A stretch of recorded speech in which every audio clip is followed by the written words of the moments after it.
Here we go. Welcome back to episode 26 of UnHammered. Hashtag UnHammered. How many of you have been able to stay unhammered for a week? I have, and I'm proud of that. And I hope you guys are proud of your success too. If you're coming along the journey, we're 26 weeks in here. And yeah, we've had people that have actually, I think they're on day 1 or 2 of getting sober when the show started back in, when was that, May? I can't remember. But anyways, everybody, if you're walking, skipping, running, jumping, hiking, it doesn't matter what you're doing, working out, I don't care. You got a sweet tea, no sugar, I don't care. Coke, whatever, man.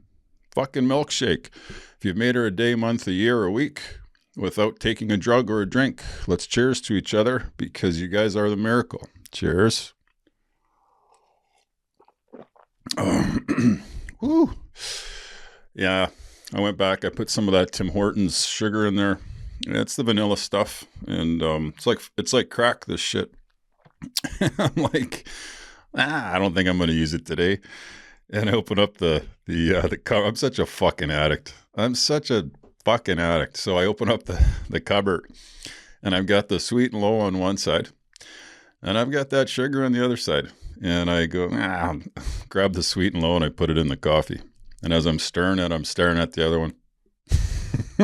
Like, yeah, I had no willpower today. So anyways, I got a real sugary coffee, and that's okay. That's okay today. Hey guys, why don't we rock and roll here with a little meditation for the day, and a prayer as always, right? I like prayer and meditation. Okay, everyone, meditation for the day. If I have not charity, I am becoming as sounding brass or a tinkling cymbal. Charity means to care enough about other people to really want to do something for them. A smile, a word of encouragement, a word of love goes a long way, simple though as it may seem, while the mighty words of do you guys know what this word is? Orderer? O-R-A-T-O-R. Fall on deaf ears. Use up the old moments of your day in trying to do something little to cheer somebody up. Boredom comes from thinking too much about yourself. Yeah. Prayer for the day. I pray that my day may be brightened by some little act of charity. I pray that I may try today to overcome the self-centeredness that makes me bored. I'd agree to that. Self-centeredness, self-seeking, isn't that the root to all of our problems? You know, and isn't it true? I mean, you can call me on it, but isn't it true when you're not thinking about yourself? And it could be the simple thing of thinking about a pet, really. I mean, anything but you. When you're not really thinking about you, you have to think about you. But I mean, the good deeds that you do for somebody, it just makes you feel better. I know it does for me. Okay, so sorry, everybody. I'm like, I'm going to keep my phone in my pocket today. Well, you know what? No, I can't get at it. That's okay. These phones, I grew up with the one on the wall. And those were awesome. When I was 15, my grandma begged her to put a phone line. Do you guys remember the phone lines back in the day if you're over the age of 40? And for my birthday, my 15th birthday, I believe my grandmother let me have my own line downstairs. And I remember when I was starting to date Brandy, one of the first conversations I had with a girl on that phone was her. And we talked till 3 a.m. about nothing. I think I was just happy to have my own phone line. Anyways, gentleman named Jory, Thomas Hamilton. Hey, Brantt, love listening to your podcast. I'm coming up on 2 years clean now. So it's great to listen while working in Northern Alberta. Thanks. No, thanks, Jory. Congrats, brother. 2 years, man. That's amazing. We got Ryan D. He starts it out with, "Here we go!" exclamation mark. Oh, I love it. And I'm sober today. Just checking in and say I'm grateful and stayed unhammered another week. Last Tuesday, November 12th, I celebrated 22 months. Congratulations, Ryan. I love your messages, buddy, and I love your courage. All right, we got a gentleman named Greg B. I'm almost through day 6, but coming into a holiday in which always has been a big one for boozing. I know. This morning, my basement fridge had about 8 Labatts, 8 Molsons, and a few Budweisers. I drained the Molsons and Labatts down the sink and left the Buds. Well, that's my son's nickname, Buds.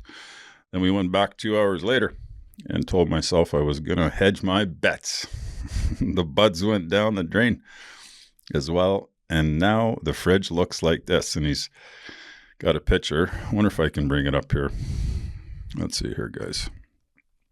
I don't think I can. Anyways, what it is he's got, he's got some Gatorade in there. And he's got some Liquid Death. I believe that's water. Good for you, Greg. There's a gentleman named Desmo. Okay, Des. A friend I made in detox got out recently, suggested your book Painkiller to me and said I'd like it because it's nice and raw. Just ordered it. Watch a few of your podcast videos. Thanks for sharing the knowledge, boss. Hopefully it's another tool to keep me on the right track. There you go, Desmo. Congrats, brother. And man, I love it. I love getting messages like that. It sometimes selfishly, you wonder if you're doing a good job. There's so many podcasts out there, and I guess I just wanted to share my experience, strength, and hope with you guys. In the book behind me, there's 219 pages of it. And all I'm trying to do, everyone, is elaborate on. I'm no fucking doctor, right? I'm no, Jordan, whatever his name is. I don't know. I can't remember. But anyways, I'm none of that stuff. I don't have an education. But I shouldn't say that. I'll repeat that. I don't have an education when it comes to the books. But I got an education when it comes to the scars in life that we go through. And I think that sometimes it's necessary. Nowadays, children are getting coddled too much, and they're getting prizes for fucking 6th place. And they're getting pats on the back all the time. And when they face adversity, people say it's okay. You don't have to go through it. And you're doing your child a disservice when you do that. I believe there's only certain ways to build character, and that's to go through the fire. And you find when you get on the other end, fire wasn't as bad as you thought, and you're pretty proud of yourself. Instead of turning away and running, you fucking go through it. Okay. Let's see here. Sorry guys, I'll admit it now. The Mike Tyson fight. I don't know if you guys watched it, but I don't know what to think about it. I felt sort of bad seeing him. He almost buckled before he got into the ring, and then he gets into the ring, and I think after the first minute and a half, well, how about this? The first round, I said, this looks staged. This looks, I don't know if it's sort of maybe scripted or what, but Mike's he's not throwing any fucking punches. He's not throwing any uppercuts. He didn't throw a fucking combination. I get he's 58. But here's the thing, everybody. You know what the betting line in Vegas was on that? I believe it was 80% Tyson. So who cleaned up? You bet.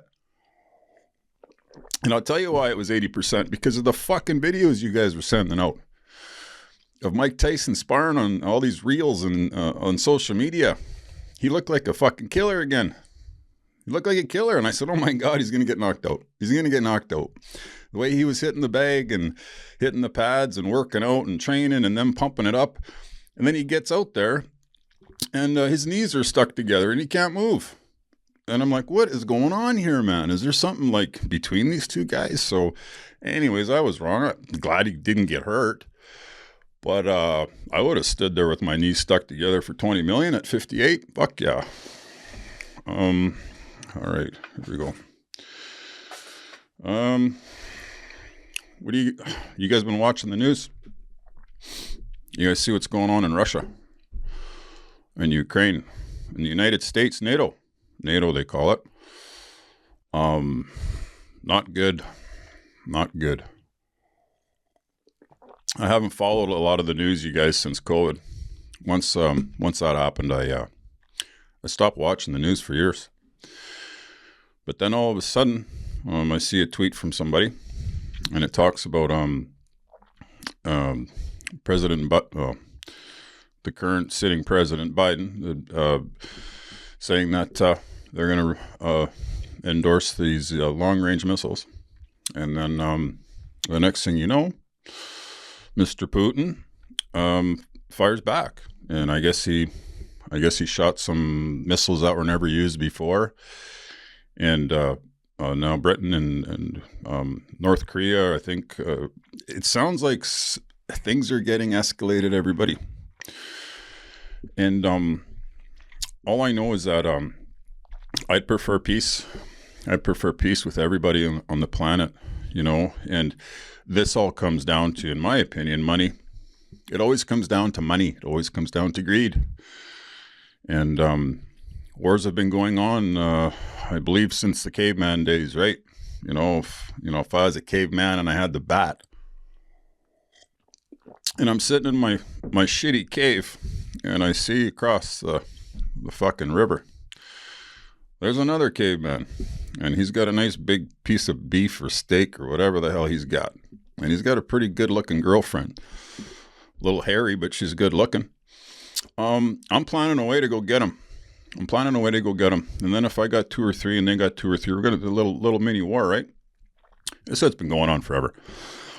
The problem is, back in the caveman days, they didn't have buttons. They didn't have fucking buttons that they can push. I don't know if you guys seen the HBO documentary with what was that place, that nuclear explosion that went off? I'm drawing a blank. I bought it on HBO. But anyways, that was a Devastation. I believe it was back in the 80s. And that was nothing. That's nothing compared to what these guys got today. So anyways, I don't know, man. I just, reading about it and seeing a little bit about it, I wonder if your guys' stress level ever rises when you hear about the possibility of nuclear war. And it sounds like, all it takes is one guy to play chicken. And or somebody to push their power a little bit too far, and then it's considered an act of war. And then there's nothing that can save you, folks, at that point, other than I guess, yeah, it happens. It'll happen quick. So let's all hope for peace, and that this settles down here in the next day or 2 or a week, because I wouldn't want to be nuked right now. I made her too far. You guys ever think about what happens when you die? I've been thinking about it lately. When I turned 50, and looking back on my life almost like a slideshow almost. And I'm thinking to myself, how am I going to die, and is it going to hurt, and where am I going? And it's just sort of wild how in 50 years, there's never really been, I've had moments of, believing in something good, but nothing strikingly that, anything what this is all about. What is this life all about? As we speak, or as I speak, we're on this fucking rock, this ball in the middle of somewhere. I don't know. And it's moving, but I ain't. It's moving good. About 1,000 miles an hour, I believe it's rotating, right? And we're getting yanked in different directions. And then there's these stars and the sun. And, when I told somebody that you could fit 1 million Earths or 1.2 million Earths in a sun, they were floored. I thought maybe 4 or 5. Well, you can fit over 1 million. And then they know of a star that you can fit 1 million suns in it. So, I mean, the numbers just are so staggering and mind-boggling. And I think that as you get a little bit older, you start to think about that stuff. And, with my parents both passed on, and rest in peace, Badger Bob and my mom, and my grandma and grandpa Bob and Joe. You start to think about your mortality, and I don't know. I hope maybe the word hope is not right. I don't know, but what would I like to be known for when I leave, when I'm gone? Probably the first thing would be my children. What would they say about their father if they had to write an essay? What would they say about their dad if they had to write an essay? And I don't know. That letter would mean more to me than in any other endorsement. And then I guess you go down to the family members, right? Cher, Devin, Derek. And then you go, that's really all I have left. Well, you go over to auntie and uncle. And they're probably not going to comment on what kind of car's in the garage, what label I have on my clothes upstairs and what my bank account says. They probably won't bring that up at the funeral. So, yeah, I don't know. It's, I was, just wondering if you guys ever think about it, and if you believe in the afterlife, because I do. I don't think it ends right now. I have a couple friends that they think the lights go out, and that's it. It's all sheer out, and I don't think so. I don't think all this is happening just out of the blue, some random choice or chance that everything has to run perfectly on this planet for us to survive. It's just perfect. Everything. It's perfect. 1 million species, all the fish, all the animals, flowers, plants, bees, ants, everything is in coordination with each other. And yeah, man, I don't think that it's I don't think the lights go out and that's it. Come on. All right. You guys have any sober celebrities that you've ever looked up to? I was sort of thinking about that. And one time early on in my sobriety, I was in Los Angeles. I was in my first rehab, I think. And I got to go to this meeting down in Santa Monica. And my friend goes, Brantt, there's a guy that's coming today to speak. He's going to be the speaker. And don't be alarmed. You'll probably know him. And I'm not breaking any anonymity because this gentleman has been on shows and talking about his sobriety. But in walks Hannibal Lecter, Anthony. And I was just like, oh my God. So as I'm sitting there, he's talking about his story. He was so generous to tell us his story. And I believe at the time, Anthony had, 20 years or something, 25 years sober. And I sort of found that hard to believe, right? But he did. And anyways, so as I'm sitting there, I'm thinking to myself, okay, here's a guy that's an A-lister. He's an A-list celebrity. I bet you he's got a lot more money than I do. And I bet you he's well off financially, right?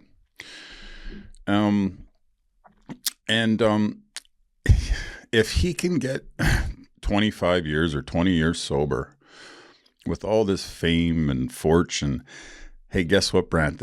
That's not what it's all about, right? There's something else going on here, bud.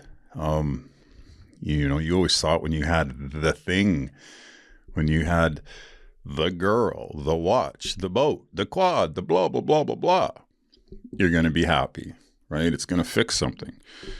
And what it started me to do at that point was see the humbleness in Anthony, and that he didn't take credit for his sobriety. And everything good in his life, the roles and everything that he was doing, the charity work, all that kind of stuff was a result of him staying sober and trying to help another alcoholic. or drug addict. But there's a lot. Like, you look at it, geez, who's on the list here? Anthony Kiedis, one of my favorites. Joe Walsh plays for the Eagles. He's sober. Russell Brand, Dax Shepard, Matthew Perry, rest in peace. One that, who talked about it? Was it Joe Rogan talked about it? Who's the guy that played in Boogie Nights there? Scotty. What was his name? The redheaded actor. Oh my God. Anyways, I'm drawing a blank on that one too. Sorry, guys. He's one of my favorite actors, actually. He was sober for a long time, and he had, I believe, 20 years off of drugs. And then he had that thought that creeps into some of our heads that we can shoot up one more time. We can have one more drink. And he didn't make it. He died. I forget his name. You guys will write in and tell me. He's an amazing actor. But the one story that really caught me was Eric Clapton. Eric Clapton had a story about his son. And I won't say it word for word, but it's sort of he was coming home and he saw the ambulances outside his house. And I don't know how old his boy was, but his boy was young. 8, 10 maybe, I don't know. But anyways, he saw the ambulances and he knew right away. What happened. And he said to himself, you know what, at this moment, I've got two choices. I can either go to the bar across the street and drink myself to death, or I can go to an AA meeting. And he decided to go to an AA meeting. And can you believe that? Your son just committed suicide or something, or he fell off the balcony, and he's dead. And you go sit your ass at an AA meeting. Man, oh man, that was powerful for me to hear that. Because they talk about it in the program. They say, don't drink or use no matter what. No matter what, don't drink or use. And he lived up by it, right? He lived up by it. One guy, sorry, I will say one more guy. Well, obviously my buddy Joe Manganiello, that's a hard last name. I call him Mags, but anyways, Big Joe's been sober a long time too. Gene Simmons, he's never drank. Can you imagine that, being in a rock band like Kiss, sleeping with 2,000, 3,000 women, and never drinking? Never drinking. He just didn't like it. I'm like, oh my God. Sex addiction, maybe? I don't know. Okay. But if you want to find out if you're an alkie, or drug addict, here's some questions for you. And you can write in, and out of the 10, why don't you write in and tell me if you have a yes or no? And let's see if the survey works for you guys. Okay, number 1. Ready? Do you lose time from work due to drinking or drugging? I would say yes, for me. 2, is drinking or drugging making your life, your home life, unhappy? Yes, so that's 2 out of 2. 3, is drinking or drugging affecting your reputation? Yes, that's 3. Have you felt remorse after drinking or drugging? Yes. Okay, I'm hitting them all. 5, do you crave a drink at a definite time of day or drug? Yes, usually after dinner. Okay, so that's 5. Do you want to drink the next morning? Well, I wouldn't go to sleep, but I needed to drink. So yes, that's 6 out of 6. Do you drink or do drugs alone? Yeah, that's 7. Have you ever had a complete loss of memory as a result of drinking? Yeah, that's 8. 9, is drinking jeopardizing your job or business? Yes. Okay, that's 9 out of 9. Here we go, 10. Shit, am I going to get all fucking 10? Have you ever been to a hospital or institution on account of your drinking? You got me on all 10. I may have a problem. God damn it. Fuck. I got all 10. What do you guys got? What do you got? Let me know. All right, guys. You ready? Bang. I don't know. We're almost in. There's a chapter called Into Action. We're almost there, I think. But we're not, because we're still on how it works, everybody. How it works. Okay.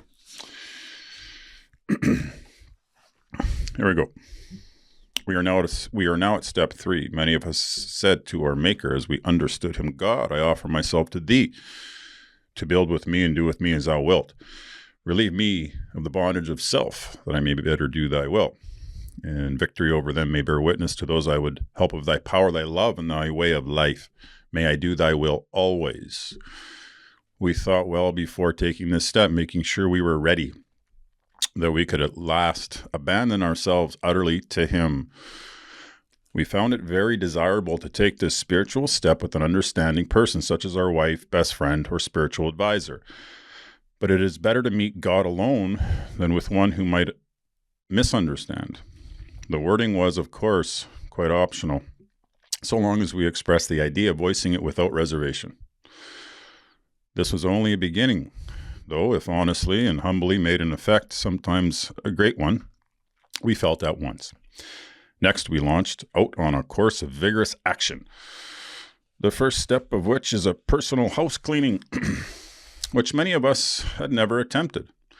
Though our decision was a vital and crucial step, it could have little permanent effect unless at once followed by a strenuous effort to face and be rid of the things in ourselves which had been blocking us. Our liquor and drug was but a symptom, so we had to get down to causes and conditions.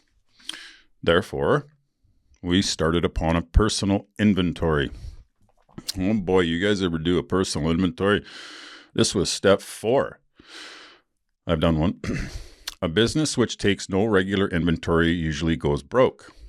Taking a commercial inventory is a fact-finding and a fact-facing process.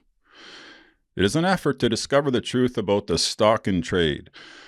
One object is to disclose damaged or unsalvageable goods, to get rid of them promptly and without regret. If the owner of the business is to be successful, he cannot fool himself about values. We did the exact same thing with our lives. We took stock honestly. First, we searched out the flaws in our makeup which caused our failure. Being convinced that self, manifested in various ways, was what had defeated us. We considered its common manifestations. Resentment is the number one offender. It destroys more alcoholics and drug addicts than anything else. From it stem all forms of a spiritual disease. Okay. For we have not been only mentally and physically ill, we have been spiritually sick. When the spiritual malady is overcome, we straighten out mentally and physically. In dealing with resentments, we set them on paper. We listed people, institutions, or principles with whom we were angry. We asked ourselves why we were angry. In most cases, it was found that our self-esteem, our pocketbooks, our ambitions, our personal relationships, including sex, were hurt or threatened. So we were sore. We were burned up. On our grudge list, we set opposite each name our injuries. Was it our self-esteem, our security, our ambitions, our personal or sex relations which had been interfered with? We were usually as defiant as this example. So guys, this is when you get into like the work, right? This is the step 4, which is, the resentments, the reasons why, and writing it out, taking action to like write it out, which is very important.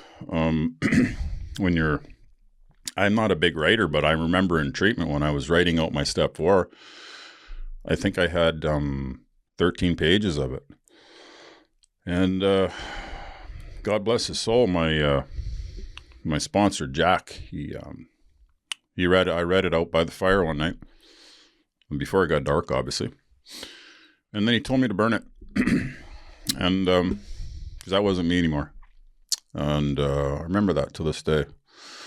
Wild. That was a long time ago. That was 2008.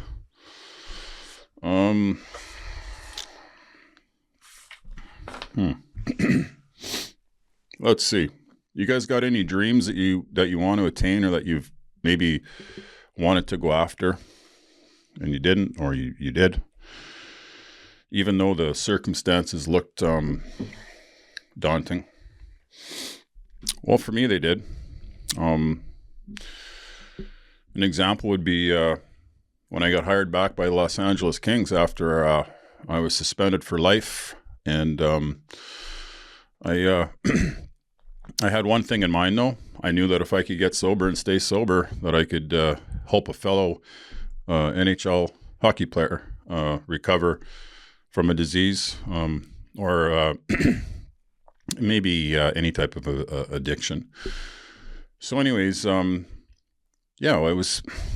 was daunting at the start because, I said, first off, like, how am I going to do this? And all I remember is in my last treatment center, my first night I sat down, I opened up a computer and I just wrote, you know what? One day, if I can stay sober one day at a time, I can, offer my services to the NHLPA because they saved my life. And that's all I wrote. And then when I got out, for 7 years straight on my sobriety birthday, I wrote up proposals for the National Hockey League and the NHLPA. And I would go down and I would FedEx 4 of them to the NHLPA office, and I would FedEx 4 of them to the NHL office. And I did that every year for 7 years, and I didn't hear anything back for years. And I wasn't about to give in. I just kept doing it. So I think it was on year 8. I was out going for a run, and I came back and my phone was beeping, and back then it was a BlackBerry and it was a red beep. And when I picked up the phone, it was Dean Lombardi from the Los Angeles Kings. And he said, please call me. And my heart dropped. And I said, oh my God. I said, I've been working for this for 8 years. I said, is this really going to come true? Anyways, sure enough, I called him and he said, can you come to LA? And I said, absolutely. I'll be there in a couple days. So I get to Dean's office, and I'm obviously really nervous about the meeting, but I've been preparing for a long time. And he said to me, Brantt, how are we going to do this? And I said, Dean, right here. I said, I've been thinking about this for 8 years. And he looked at it and he said, okay, let's get to work. And as I walked out of that Toyota Center in Los Angeles, California, back to the hotel, it was one of those moments in my life where I couldn't believe that I was actually employed by an NHL team again. The same corporation that handed me a lifetime ban. So I thought that was pretty cool. And then I just remember going up and during training camp, I had to go up and sort of tell the team who I was and what I was there for. And I never forget, go up there and I'm standing in front of the whole team, and in the front row, there's Drew Doughty and Anze Kopitar and my favorite coach, Daryl Sutter, and they're all staring at me. Jonathan, quick, these guys just won a Stanley Cup. And I had 2 thoughts in my head. Well, one, Brantt, I'm really proud of you, buddy, that you've went this long with the dream, and now it's here. Number 2, don't faint. Don't faint, because you won't have a job for very long. So I didn't faint. And it was awesome. It was 3 years of working for the LA Kings was all worth it. It was all worth 8 years of going and sending proposals every year. It was worth it all, man. And it's a good time. It was a good time in my life that I look back on with pride. I was really proud of that. And that team or that organization was great to me, and they hold a special place in my heart. And as of all of you that are listening today. So hope you guys are doing awesome, man. And if you're having any problems, don't give up. Like I said, one of the biggest things is actually telling somebody how you're truly doing. Tell somebody how you're truly doing, and or reach out to me. Reach out to me, info@unhammered.com, and I'll get back to you. I will. Let me know how you're doing, guys. So anyways, okay, you guys have an awesome week. And, man, let's stay unhammered, man. Hashtag unhammered another 7 days. Okay, everybody, we'll chat soon. Thanks.